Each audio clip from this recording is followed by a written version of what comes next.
Shalom à toutes et à tous.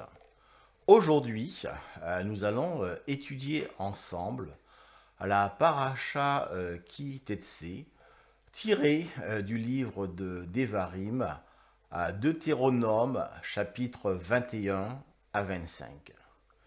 C'est une paracha particulièrement riche. Elle contient plus de 70 misvot, ce qui en fait l'une des plus denses de toute la Torah. Le nom de la paracha vient des premiers mots. Ki tetse la milhama al oye vera. Quand tu sortiras en guerre contre tes ennemis. Dès l'ouverture, la Torah nous rappelle que même dans les moments extrêmes comme la guerre, l'homme doit rester digne et ne pas céder à la brutalité. Rambam Naamanide explique que ces lois viennent tempérer les instincts humains. Même dans la violence, la retenue et la discipline doivent guider nos pas. La paracha poursuit avec des lois touchant la vie familiale et sociale. On y trouve le cas du fils rebelle, les lois du mariage, du divorce et du lévira. On lit notamment ce verset.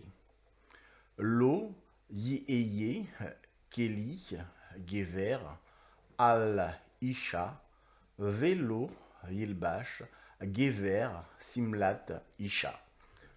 Une femme ne portera pas un objet d'homme et un homme ne revêtira pas un habit de femme.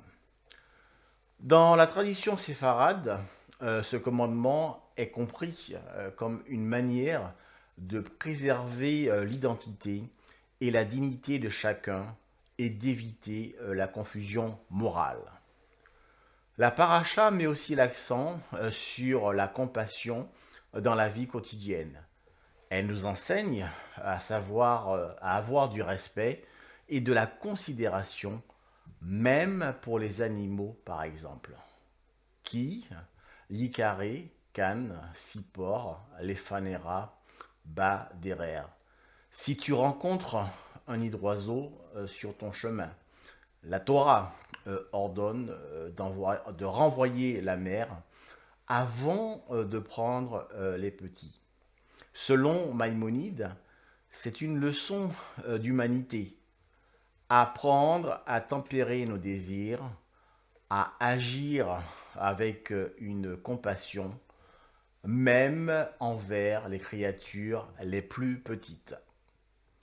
Dans le même esprit, il est rappelé qu'il faut payer l'ouvrier à temps, protéger la veuve, l'orphelin et l'étranger. La justice sociale n'est pas seulement une valeur morale, c'est une mitzvah, une obligation donnée par Hachem. Enfin, la paracha se termine sur un commandement de mémoire.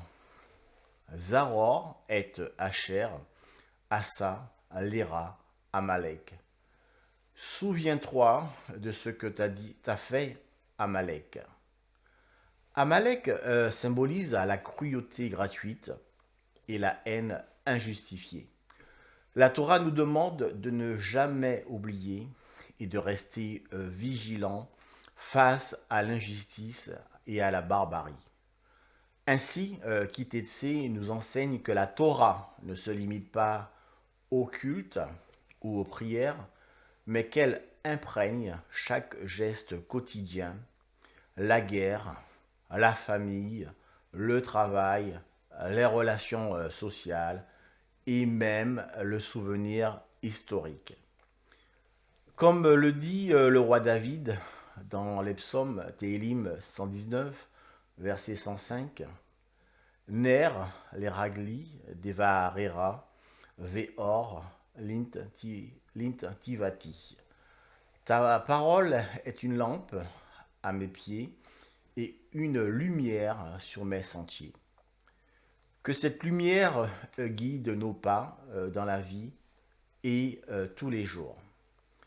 Toda, Toda Rabba, merci de m'avoir écouté. Et je vous souhaite à toutes et à tous un excellent Shabbat. Shabbat Shalom, Letra Hot, à une autre fois.